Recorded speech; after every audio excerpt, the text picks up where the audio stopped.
ప్రస్తుతం మనతో పాటు ఉన్నారు ఆస్ట్రాలజర్ భార్గవ్ దేవన గారు. ఒకసారి ఆయనతో మాట్లాడదాం. నమస్తే అండి. ఓం నమో వెంకటేశ. జై చిన్నమస్త. నమస్కారం అండి. ఫస్ట్ ఆఫ్ ఆల్ ఒకటి చెప్పండి భార్గవ్ గారు, మీ నుదుటి మీద బ్లూ కలర్లో బొట్టు ఉంది, మీ హ్యాండ్కి చూస్తున్నా బ్లూ కలర్లో బ్యాంగిల్ లాగా ఉంది. అవి రెండు ఏంటి? బ్లూ ఎందుకు పెట్టారు? రెడ్ పెట్టుకుంటారు, వైట్ చూసా, ఎల్లో చూసా, నేను బ్లూ ఎప్పుడు చూడలేదు, ఏంటి? దీన్ని వచ్చేసి కుబేర్ అంటారండి. ఇది ఒక కైండ్ ఆఫ్ తిలకం అన్నమాట. ఇది మనకు అస్సాం ఆ కల్చర్ లో ఉంటుంది. ఇది అంటే నేను దశమహావిద్యలు ఆ తాంత్రిక కల్ట్లోనే ఉంటాను కదండి. ఇది దాదాపు ఒక 100 మంది 200 మంది పండితులు, అస్సామీ పండిట్స్ కలిపి హోమాలు జపాలు చేస్తూ ఉంటారు.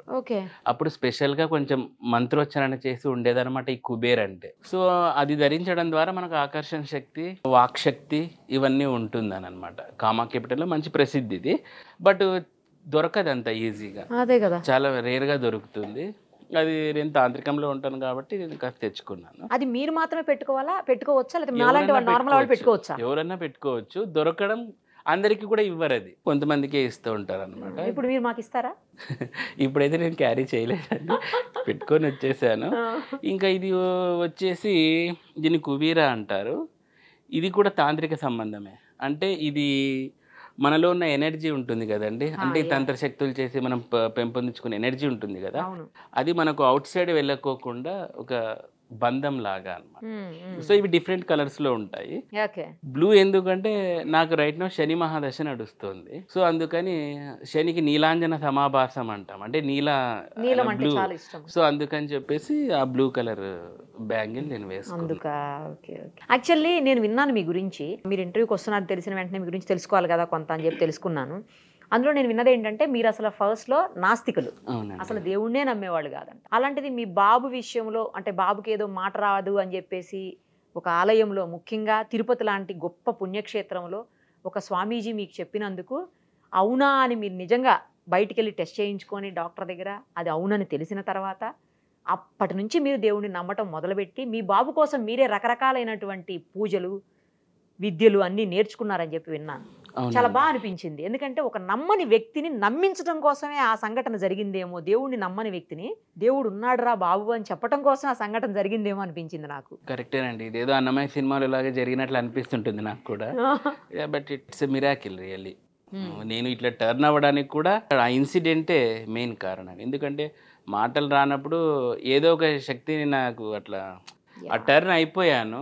ఆ భగవంతుని నమ్ముకోవడం, దశమహావిద్యలు, ఎస్పెషలీ నా కొడుకు మాట్లాడడానికి చిన్నమస్తా దేవత, దశమహావిద్యల్లో 6వ దేవత అనమాట. చిన్నమస్తా అంటారు.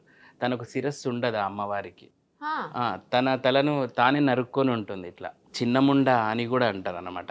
ఆ తాంత్రిక దేవతను ఉపాసించడం ద్వారా నా కొడుకు మాటలు వచ్చేసాయి బాగా. సో అప్పటి నుంచి దశమహావిద్యల్లో ఇలా దైవారాధన ఇలా ఉండిపోయినాను. తర్వాత డాక్టరేట్ కూడా ఉంది మీకు ఆస్ట్రాలజీలో డాక్టరేట్ చేశాను. నమ్మని ఒక వ్యక్తి ఈరోజు డాక్టరేట్ చేసి డాక్టర్ అయిపోయారు ఆస్ట్రాలజీలో అంటే నిజంగా బాగా అనిపిస్తుంది అండి వినటానికి కూడాను. అంటే చాలా మంది నమ్మర్లేండి, కానీ సరే నమ్మే వాళ్ళ గురించి మాత్రమే మాట్లాడుతున్నా నేను ఇప్పుడు. నమ్మని వాళ్ళని వదిలేద్దాం, మీలాగా ఏదన్నా సంఘటన జరిగితే నమ్ముతారేమో మేబీ. అసలు హోరోస్కోప్ మనం వింటుంటాము, దానికి అంటే ప్రత్యేకంగా హోరోస్కోప్ చూపించుకోవటం ఇవన్నీ కొంతమంది చేస్తూ ఉంటారు, కొంతమంది అసలు పట్టించుకోరు అనుకోండి. వాటిల్లో మెయిన్లీ మనకి ఏవైతే ఈ దశలు ఉంటాయి కదండి, దశలు చాలా రకాలైన దశలు ఉంటాయి. ఆ దశల మీద డిపెండ్ అయి ఉంటుందా హోరోస్కోప్ అనేది, లేకపోతే టైం మారుతున్న కొద్దీ అది కూడా మారిపోతుంది? కొంతమంది అంటుంటారు హోరోస్కోప్ కూడా మారుతుంది, టైం చేంజ్ అయినప్పుడు అది కూడా చేంజ్ అయిపోతుంది, ముందున్నది ఉండదు అని. నిజమా? అలాంటిది ఉంటుందా? నిజమేనండి. టైం అనేది ఇక్కడ కాదు, దశలు అని అన్నారు కదా, ఆ దశలు మెయిన్ ప్రభావం చూపించేది. జ్యోతిషంలో పరిశీలన చేస్తే మనకు 9 గ్రహాలు ఉంటాయి. అవును, అన్ని పనిచేస్తూ ఉంటాయి. కానీ దశ అని ఒకటి వస్తుంది. మనం ఇప్పుడు అంటుంటారు చూసారా, శుక్రమహాదశ వచ్చింది వాడికి బాగా డబ్బు వచ్చేసింది అంటుంటారు, శని వస్తే శని అంటుంటారు. ఈ దశ ఒక్కొక్క గ్రహం కొన్ని సంవత్సరాలు ఉంటుంది. శని 18 సంవత్సరాలు ఉంటాడు, శుక్రుడు 20 సంవత్సరాలు ఉంటాడు. సో ఇట్లా ఒక్కొక్క గ్రహం కొన్ని సంవత్సరాలు ఉంటుంది. ఇందులో శని ఏలినాటి శని అని మళ్ళీ 7.5 సంవత్సరం కింద కొన్ని రోజులు ఫాలో అవుతాడు ఆ జాతకునికి. ఇందులో బాగా సఫరింగ్ నా అనుభవంలో అయితే రాహుకేతువులు. ఎందుకంటే రాహుకేతువులు బాగా ఇబ్బంది పెట్టే గ్రహాలు, చాలా భయంకరమైన ఇబ్బంది.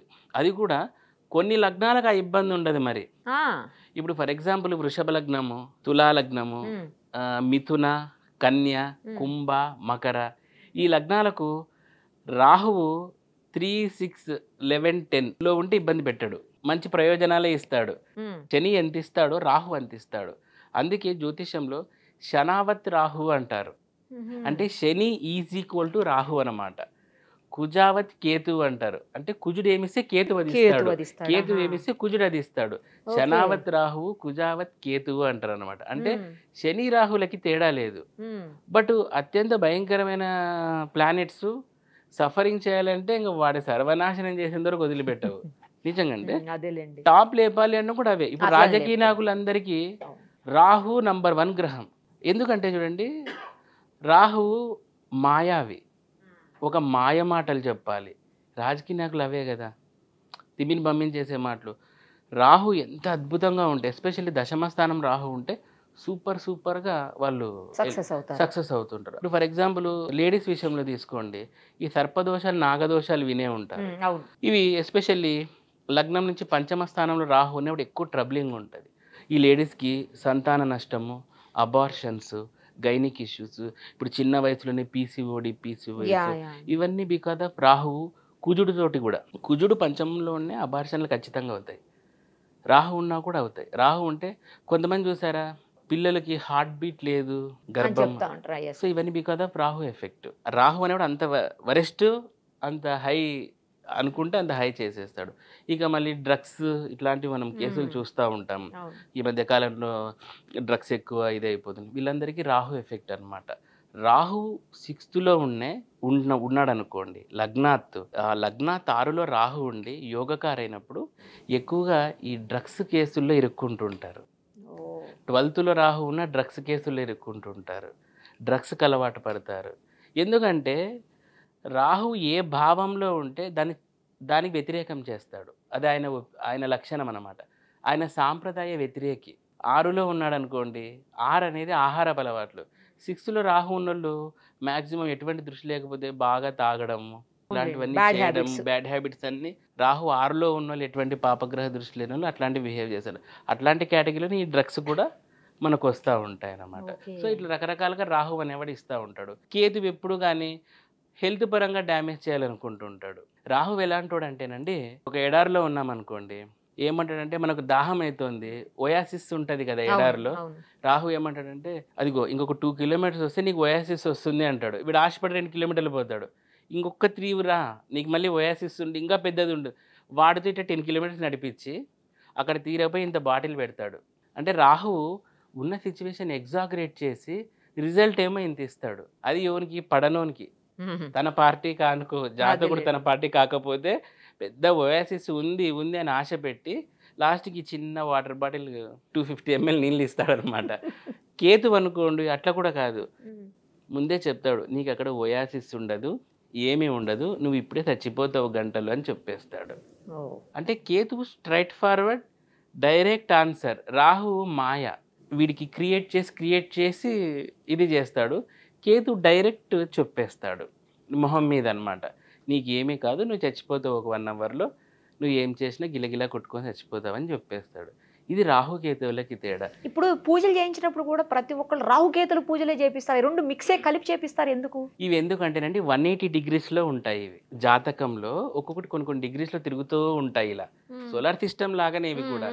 ఇందులో ఈ రాహుకేతువులు 180లో ఉంటాయి అన్నమాట. అందుకే వీళ్ళని సౌత్ నోడ్, నార్త్ నోడ్ అంటారు ఇంగ్లీష్లో. 180 ఏం చేసినా జంట ఇవి. అది కాక పురాణాల ప్రకారం తీసుకుంటే ఒకరే వాళ్ళు. ఆ రాక్షసుని పేరు స్వర్భాను. స్వర్భాన్ అయితే మోహిని ఘట్టం తెలుసు కదండి, శ్రీ మహావిష్ణువు మోహిని అవతారం అయితే అమృతం ఇచ్చేటప్పుడు ఈ స్వర్భాన్ అనే రాక్షసుడు వచ్చేసి అమృతపానం చేస్తాడు దేవత రూపంలో. అందుకు మన శ్రీ మహావిష్ణువు సుదర్శన చక్రంతో నరికేస్తాడు. అప్పుడు 2 ముక్కలు అయిపోతాయి. అప్పుడు ఈ స్వర్భానుకు తల్లి ఉంటుంది, సింహిక అని. ఆమె మహాపతివ్రత అనమాట. ఆమె వచ్చేసి నా కన్న కొడుకుని 2 భాగాలుగా చేస్తారు మీరు. ఆమె పేరు సింహిక. ఇంకా ఆమె పతివ్రతలు అంటే శక్తులు తెలుసు కదండి, మొత్తం ఆపేయడము. అప్పుడు శ్రీ మహావిష్ణువు వచ్చి, నువ్వేం భయపడేది తల్లి, వాళ్ళిద్దరికి నేను మళ్ళీ రీక్రియేట్ ఇది చేస్తాను అని చెప్పి అప్పుడు వాళ్ళిద్దరిని మళ్ళీ బ్రతికిస్తాడు. అప్పుడు వాళ్ళ పేర్లు రాహువు, కేతు అని నామకరణం చేసేసి వాళ్ళిద్దరు బ్రతికినాక సింహిక మళ్ళీ అంటుందన్నమాట. ఇప్పుడు వాళ్ళని ఎట్లా వాళ్ళు ఇప్పుడు బ్రతకడము పుట్ఫర్ వరకు ఇదంతా అంటే అప్పటి వరకు మనకు 7 గ్రహాలే ఉండేటివి, నవగ్రహాలు లేవు. ఈ రాహుకేతువులు ఏం చేయాలి అర్థం కాక శ్రీ మహావిష్ణువు వీళ్ళిద్దరికి జాతకాల్లో రాహుకేతువుల కింద పోస్ట్ ఇస్తాడు. ఓకే. అప్పుడు అంతకుముందు 7 ఉండేటివి, తర్వాత వీళ్ళిద్దరు జాయినింగ్తో 9 అవుతాయి, అప్పటి నుంచి నవగ్రహాలు అవుతాయి. అందుకే రాహుకేతువులు రాక్షసుల నుంచి దేవతల పొజిషన్కి బలవంతంగా వచ్చిన శ్రీ మహావిష్ణువు దయ వలన, కానీ వాళ్ళ క్యారెక్టరిస్టిక్స్ అయితే పోలేదు. అందుకే రాహుకేతు వస్తే మనకి ఎందుకు ఇట్లా అవుతుందంటే వాళ్ళు రాక్షస గ్రహాలు అవి. Okay okay right. ఇప్పుడు జనరల్గా మొత్తం పర్ఫెక్ట్గా date of birth, place of birth, time of birth అన్నీ ఉంటే, నక్షత్రాలు రాసులు అన్నీ కరెక్ట్గా తెలిస్తే హోరోస్కోప్ పర్ఫెక్ట్ వస్తుంది అంటారు. ఒకవేళ అవి లేవు, అందులో ఏమన్నా తేడాలు ఉన్నాయి, పర్ఫెక్ట్గా తెలీదు, అలాంటప్పుడు ఏంటి పరిస్థితి అండి? ఎర్రర్స్ వస్తాయండి. వస్తాయి ఖచ్చితంగా. అంటే ఎందుకంటే అన్నీ ఉంటే మనకు ఒక 70-80% లాగచ్చు హొరోస్కోప్ని వితౌట్ ఎర్రర్స్. ఇక అక్కడికక్కడికే ఉన్నాయంటే అవి అటు ఇటు ఉంటాయి. కానీ ఇందులో ప్రశ్నశాస్త్రం అని ఒకటి ఉంటుంది. ఓకే. దీని ద్వారా చెప్పేసేయచ్చు, కానీ అది మంచి నిష్ణాతుడై ఉండాలి. ప్రశ్నశాస్త్రం అంటే మీకు రకరకాల క్వశ్చన్స్ అడిగి జాతకాన్ని రాబట్టడం, లేదంటే కొంతమంది ఇలా మొహం చూసి చెప్పడం అనమాట. వాళ్ళ చెవులు, పళ్ళు, ముక్కు, కళ్ళు ఇవి చూసి వాళ్ళ యొక్క గ్రహస్థితిని అంచనా వేయచ్చు. సో మీరు ఇవన్నీ చేస్తారా? ప్రశ్నశాస్త్రం ఇవన్నీ చేస్తానండి. మిమ్మల్ని ఎవరైనా కాంటాక్ట్ చేయాలనుకుంటే మీ నెంబర్ ఇవ్వచ్చా మేము? ఇవ్వండి, కింద నెంబర్ డిస్ప్లే చేస్తాము. ఎందుకంటే రైట్ పర్సన్ని చూజ్ చేసుకోవటం అనేది కూడా ఇంపార్టెంట్ కదండి కొన్ని విషయాల్లో. ఎక్కడుంటారు మీరు? మేము అనంతపూర్లో ఉంటామండి. మీరు ఎక్కడి నుంచైనా ఎవరితోటైనా ఫోన్లో మాట్లాడతారా, లేకపోతే డైరెక్ట్గా రావాలా మీ దగ్గరికి? Phone appointment. ఇప్పుడు మణికొండలో ఆఫీస్ తీసుకోవాలనుకుంటున్నాము. ఓకే, అదే ప్లానింగ్ లో. త్వరగా పెట్టండి, హైదరాబాద్ వాసులకు కూడా అందుబాటులోకి వచ్చారు. ఖచ్చితంగా అండి. రైట్ అండి, థ్యాంక్ యూ, చాలా డౌట్స్ ని క్లారిఫై చేశారు. Thank you so much. నమస్కారం అండి. ఓం నమో వెంకటేష్. జై చిన్నమస్తే.